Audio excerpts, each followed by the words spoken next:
हाँ चलिए शुरू करते हैं। आज हमारी एक्सरसाइज नंबर कुछ नहीं है, साइंस की क्लास है, ठीक है ना। साइंस की क्लास है, चैप्टर नंबर 11 में मानव नेत्र पढ़ रहे हैं हम, ठीक है ना। मानव नेत्र में हम पढ़ते पढ़ते हमने कुछ हेडिंग्स कर ली हैं, जरा दृष्टि दोष तक पढ़ लिया है। आज हम दोष और एक दो वैसी चर्चा करेंगे, क्योंकि हमने मेरे ख्याल से 3 दोष पढ़ लिए, निकट दृष्टि दोष, दूर दृष्टि दोष, जरा दृष्टि दोष, इतना पढ़ लिया है, ठीक है ना। आज हम 2 दोष और हैं, अपनी एनसीईआरटी में तो ज़्यादा चर्चा नहीं है लेकिन फिर भी मैं बता दे रहा हूँ, ठीक है। उसके बाद आगे हेडिंग पढ़ेंगे। तो पहली हेडिंग क्या है हमारी, देखो एक और आंख में कमी हो जाती है, उसका नाम है अबिंदुकता। क्या नाम है उसका? अबिंदुकता। उसे समझो। देखो अबिंदुकता, अबिंदुकता, अबिंदुकता क्या होता है समझना ध्यान से। जितने आपने मन से निकट दृष्टि दोष वो भी आंख का ही दोष है, दूर दृष्टि दोष वो भी आंख का दोष है, जरा दृष्टि दोष वो भी आंख का दोष है, इसी प्रकार से अबिंदुकता भी आंखी का दोष है, ठीक है ना। इसमें क्या होता है, इसमें देखो क्या होता है कि किसी व्यक्ति को कुछ दूरी पर रखी वस्तु या तो क्षैतिज में रखी हो इस तरह से, या फिर कोई ऊर्ध्वाधर ऐसे रखी हो, वो स्पष्ट नहीं दिखाई देती है, वो कहलाते है अबिंदुकता, ठीक है ना। अच्छा ऐसा होता क्यों, कारण क्या है?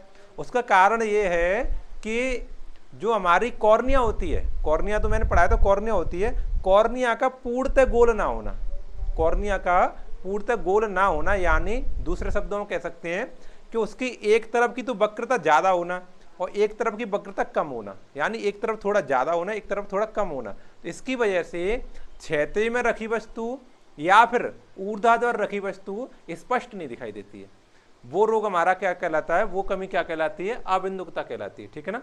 अच्छा इसे सही कैसे करते हैं, सही भी संशोधन भी तो पढ़ेंगे, तो सही कैसे कर लेते। इसमें देखो उचित फोकस दूरी का बेलनाकार लेंस यूज किया जाता है। बेलनाकार मतलब सिलेंड्रिकल लेंस, बेलनाकार लेंस प्रयोग किया जाता है, ठीक है ना। ये 3 बातें हैं, तीनों बातें चलो मैं लिख देता हूं आपके लिए, ठीक है।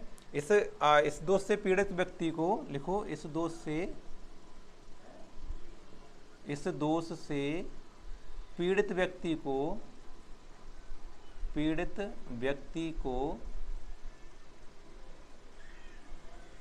कुछ दूरी पर रखी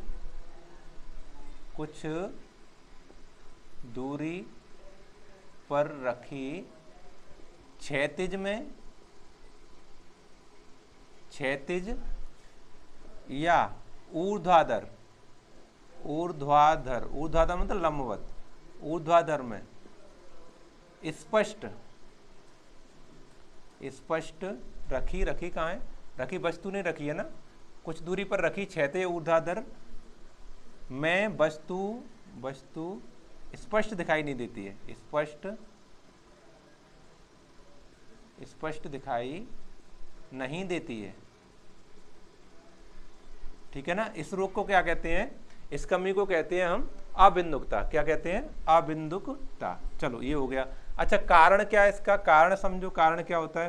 कारण ये है कि क्या कहते हैं, हमारे नेत्र की कॉर्निया है, कॉर्निया का पूर्णतः गोल ना होना, है ना। इसका मुख्य कारण यह है कि इसका मुख्य कारण यह है कि हमारी कॉर्निया का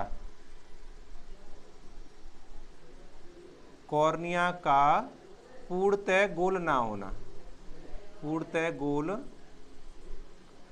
गोल ना होना। आगे आप लिख लेना, अर्थात इसका अर्थ यह है कि एक तरफ की वक्रता ज्यादा होना, एक तरफ की वक्रता कम होना, ठीक है ना। अच्छा संशोधन थोड़ा जल्दी बता दे रहा हूं ये, है ना। संशोधन मतलब सही कैसे होना है इसका, संशोधन कैसे करेंगे। इसमें उचित फोकस दूरी के बेलनाकार लेंस का प्रयुक्त किया जाता है इसके संशोधन में, यानी इस दोष के निवारण के लिए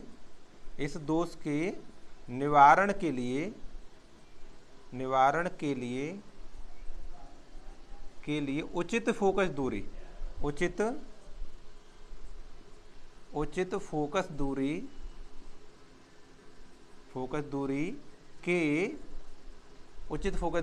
के बेलनाकार बेलनाकार लेंस यानी सिलिंड्रिकल, ऐसे स्पेलिंग होती है इसकी, सिलिंड्रिकल लेंस,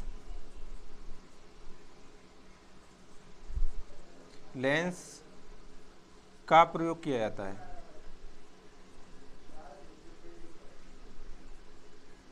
ठीक है ना, ये भी थोड़ा जरूरी है, याद रखना है, इसलिए मैंने थोड़ा जल्दी जल्दी बता दिया है। अभिन्मुखता क्या होता है, देखो कारण भी लिख दिया मैंने और संशोधन भी लिख दिया। आप इसे अपनी कॉपी में लिख लो और एक दो बार रिवाइज करके इसको याद कर लो। ठीक है, चलो स्क्रीनशॉट ले लो, जल्दी नोट कर लो। चलो उठाते हैं। इसके बाद अगली हेडिंग हमारी वर्णांधता। क्या है हेडिंग? वर्णांधता भी पढ़ेंगे। वर्णांधता क्या होती है? देखो, वर्णांधता एक हमारी जन्मजात समस्या है, यानी आनुवांशिक समस्या है। ये हमें पूर्वजों से मिलती है। ठीक है ना, देखो वर्णांधता, वर्णांधता,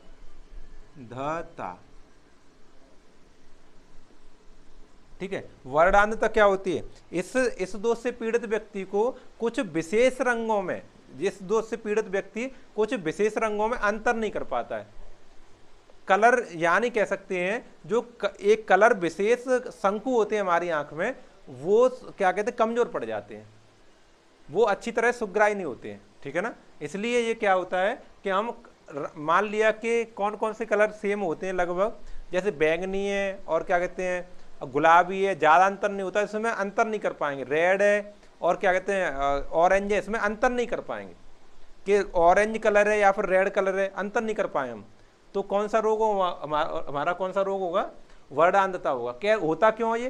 क्योंकि इसमें क्या होता है कि जो रंग विशेष के लिए जो शंकु होते हैं, सुग्राही शंकु होते हैं, वो क्या हो जाए, कमजोर पड़ जाते हैं। ठीक है ना, पूरी तरह काम नहीं करते हैं, इसलिए ये रोग हो जाता है। अच्छा, ये रोग कोई वैसा नहीं है कि बीच में से होना शुरू हो जाए, जैसे अभी होना शुरू है, ऐसा नहीं है।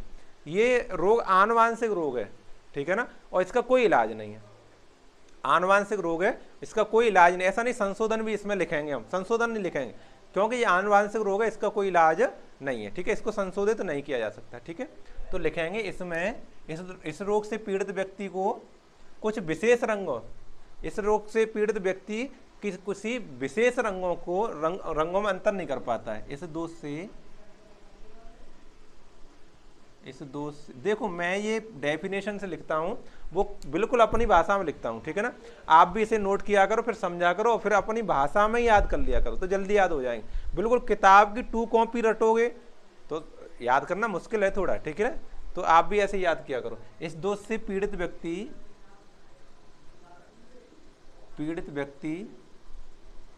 कुछ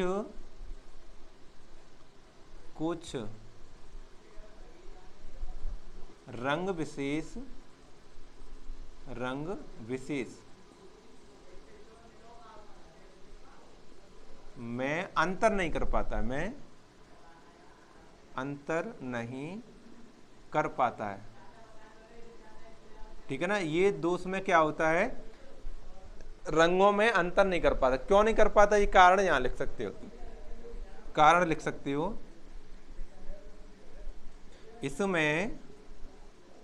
इसमें क्या कहते हैं,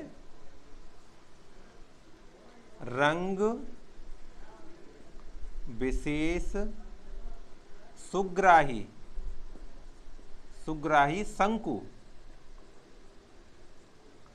ठीक है ना, हमारे रेटिना में 2 प्रकार की तंत्रिकाएं पाई जाती है, शंक्वाकार और बेलनाकार। ठीक है ना, तो जो शंक्वाकार होती है वो क्या कहते हैं, रंग के लिए सुग्राही होती है, रंग बताती है कौन सा रंग है, लाल है, पीला है, नीला है। ठीक है ना, और जो बेलनाकार होती है वो प्रकाश की तीव्रता को बताती है, कितना प्रकाश तीव्र है। ठीक है ना, तो 2 टाइप की हमारी क्या कहते हैं, शंकुकार और बेलनाकार क्या कहती हैं, तंत्रिकाएं होती हैं। ठीक है ना, तो उसमें शंक्वाकार होती है, इसमें रंग विशेष सुग्राही शंकु क्या हो जाते हैं, कमजोर पड़ जाते हैं, शंकु कमजोर पड़ जाते हैं, कमजोर पड़ जाते हैं। इसलिए ये क्या हो जाता है, हमें रंग में अंतर नहीं कर पाते। ठीक है, देखो ये नीचे लिखें, यह एक आनुवांशिक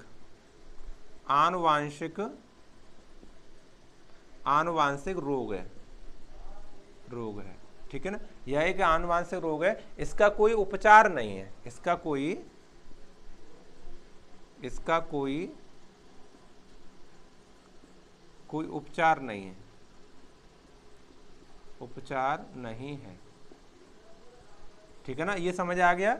यह एक आनुवांशिक रोग है, इसका कोई उपचार नहीं। आपको इतना ही याद रखना है बस। ठीक है ना, वर्णांधता क्या होता है, इससे जो पीड़ित व्यक्ति होता है वो कुछ रंगों को अंतर नहीं कर पाता, रंगों में अंतर नहीं कर पाता, वह वर्णांधता होता है। ठीक है, और इसमें होता क्या है कि जो रंगों से संबंधित शंक्वाकार सेल्स होते हैं, शंक्वाकार सेल्स होते हैं, इसमें लिखा नहीं, इसमें रंग विशेष सुग्राही शंक्वाकार सेल लिख दे रहा हूं। चलो, सुग्राही शंक्वाकार सेल आपको याद भी रहेगा। ठीक है, शंक्वाकार सेल, शंक्वाकार सेल,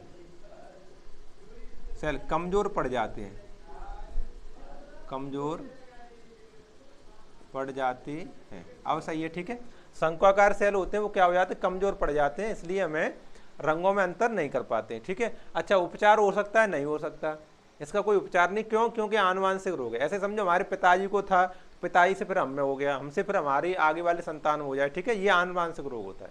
ठीक है, ये दो दोष और थे तो ये भी मैंने बता दिया। ठीक है, यहाँ तक क्लियर हो गया। अब आगे हम पढ़ेंगे, आगे एक और हेडिंग है अपनी, आगे हेडिंग है अपनी प्रिज्म से प्रकाश का अपवर्तन, प्रिज्म द्वारा प्रकाश का अपवर्तन। ये अच्छी हेडिंग, इसे लिखो, अच्छे से लिखो अब इसे। ठीक है, प्रिज्म द्वारा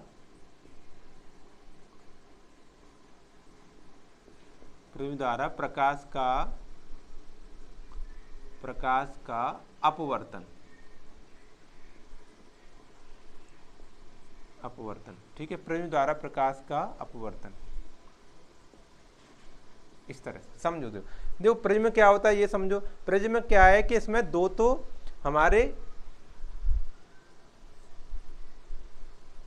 देखो ये प्रिज्म तो मैं नहीं 3D तो नहीं बना सकता, ये मान ली प्रिज्म है। इसका प्रिज्म कोण हमारा ये त्रिभुजाकार हिस्सा दिख रहा है इसका। ठीक है ना, प्रिज्म का त्रिभुजाकार हिस्सा दिख रहा है। अच्छा देखो, हम मान लिया जब प्रकाश किरण, आपको पता है कि हमने अपवर्तन पढ़ा था, जब प्रकाश किरण क्या विरल से सघन माध्यम में जाती है तो अपने अवलंब की ओर क्या हो जाती है, झुक जाती है, अपने अवलंब से क्या हो जाती है, झुक जाती है। तो ऐसे समझो प्रिज्म कांच का प्रिज्म है और यहाँ पर विरल माध्यम, ये कांच क्या सघन माध्यम है। तो देखो जब इसमें इस तरह से प्रकाश किरण जाएगी ऐसे करके, ये जाएगी तो ये आपतित किरण है। अब देखो अवलंब की ओर झुक जाएगी, तो देखो अवलंब बनाया जाए इसमें, इस तरह से अवलंब बनाया जाए, बन जा भाई।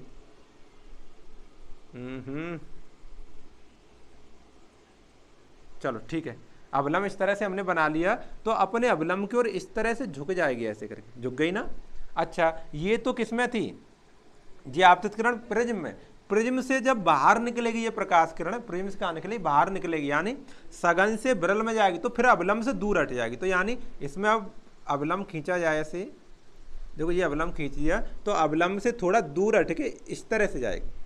मैच कर रहा है, थोड़ा मैच करेगा, चिंता मत करो। देखो अब देखो, अब मैच कर नहीं दोनों। ठीक है, देखो ये अवलंब में अवलंब की ओर झुक गया है, अवलंब की ओर झुक गया, इसलिए आई का मान ज्यादा है, आई का मान, और आर का मान कम है।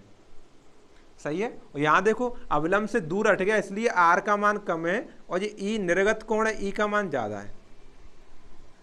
ठीक है ना। अच्छा ये वाली जो किरण है पी से लेकर जा रही है, यहाँ से पी से और ई तक गई है, पी ई से गई है, या ए मान ली ABCD हो गया तो ई मान लो ई तक गई है, ये तो आपतित किरण है। ये कौन सी किरण है, PE आपतित किरण है। ई से ये वाला जो पॉइंट है F तक गया है, ये अपवर्तित किरण है, ये क्या कहते हैं प्रिज्म के अंदर ही अंदर है। और ये जो बाहर जा रही है ये निर्गत किरण है। ये कौन सी किरण है, निर्गत किरण है, FS कर दे रहे हैं, ये निर्गत किरण है। ठीक है ना, ये बात समझ में आ गई। अब देखो ये पहले हमने अवलंब डाला है अपना N डैश, पहला अवलंब डाला इस तरह से, और गहरा कर दूं थोड़ा इस तरह से, देखो ऐसे। ठीक है, पहला अवलंब, ये दूसरा अवलंब डाला है हमने यहाँ से इसको भी थोड़ा गहरा कर दे रहा हूँ इस तरह से। ठीक है, कौन सा, M डैश, ये दूसरा अवलंब है। ठीक है, अच्छा ये समझो कि अगर ये प्रिज्म ना होता तो प्रकाश किरण सीधी जाती, सीधी हम अनुमान लगाते हैं, सीधा कैसे जाती, इस तरह से जाती, सीधी ऐसे जाती सीधी। ठीक है ना, ये विचलन किरण है, निर्गत किरण, इसको अगर पीछे की ओर मिलाएं इस तरह से ले जाके इस तरह से मिलाएं तो यहाँ कहीं मिलेगी। तो ये इतना विचलन हो गया, ये विचलन कोण है, इसे डेल्टा एम कह सकते हैं, इसको क्या कह सकते हैं, डेल्टा एम, या फिर डेल्टा अकेला कह सकते हैं। ये डेल्टा एम है वो क्या है, विचलन कोण, ठीक है ना। और ये हमारा प्रिज्म कोण है, ये कौन सा है, प्रिज्म कोण। इतना तुम्हें आपको समझाना है, ठीक है। इसमें लिखेंगे देखो पीई है, वो पीई क्या है, आपतित किरण, आपतित किरण, ठीक है। और जो ई एफ है, ई से एफ तक है, ये अपवर्तित किरण है, अपवर्तित किरण, अपवर्तित किरण, ठीक है। और एफ एस है वो क्या है, एफ है वो निर्गत किरण है, निर्गत किरण है, ठीक है ना। ये अवलंब एन एन डैश और एम एम डैश अवलंब है, ठीक है। अच्छा इधर तो आई क्या है, कोण आई है अपना आपतन कोण, आपतन, आपतन कोण, ठीक है। और देखो कोण आर है अपवर्तन कोण, अपवर्तन, अपवर्तन कोण, ठीक है। और ये ई है वो निर्गत कोण, ई क्या है, निर्गत कोण। और ये क्या है, देखो डेल्टा एम वो है विचलन, वो क्या है, विचलन कोण है, विचलन कोण। और ए हमारा प्रिज्म कोण होता है, ए क्या होता है, प्रिज्म कोण, ए प्रिज्म कोण। इस तरह से आपको बनाना है, ठीक है। जो मैंने बोला है वो आप लिख भी सकते हैं। जब प्रकाश किरण क्या कहते हैं, पीई किसी प्रिज्म से पड़ती है तो अपवर्तन के बाद ईएफ तक जाती है, ठीक है, अपवर्तित किरण।